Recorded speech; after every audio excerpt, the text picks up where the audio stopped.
Hi friends, పెసరపప్పు, మినప్పప్పు, పచ్చనిపప్పు 3 ఒకే కొలతలో తీసుకొని మామూలుగా వేపేసానండి. తర్వాత పచ్చిమిర్చి, అది కలర్ వచ్చిన పచ్చిమిర్చి అయితే చాలా టేస్ట్ ఉంటుంది. పచ్చిమిర్చి వేగిన తర్వాత ఎండుమిరపకాయలు కూడా వేసుకొని వేపుతున్నాను. పచ్చిమిర్చి రెడ్ కలర్ వచ్చినవి అయితే టేస్ట్ చాలా బాగుంటుందండి పచ్చడికి. మనకి కారం సరిపడా వేపుకోవాలి. పచ్చిమిరపకాయలు, ఎండుమిరపకాయలు, కొంచెం చిన్నులపాయలు వేసుకోవాలి. అలాగే కొంచెం ఒక స్పూన్ జీలకర్ర కూడా వేసుకొని కొంచెం వేగిన తర్వాత ముందుగా మనం వేపి పెట్టుకున్న పప్పు కూడా వేసుకొని ఆ నూనెలో ఇంకొంచెం వేపుకోవాలి.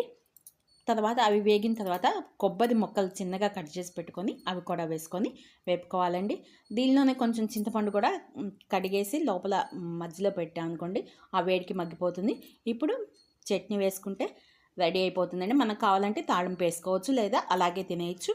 Thank you.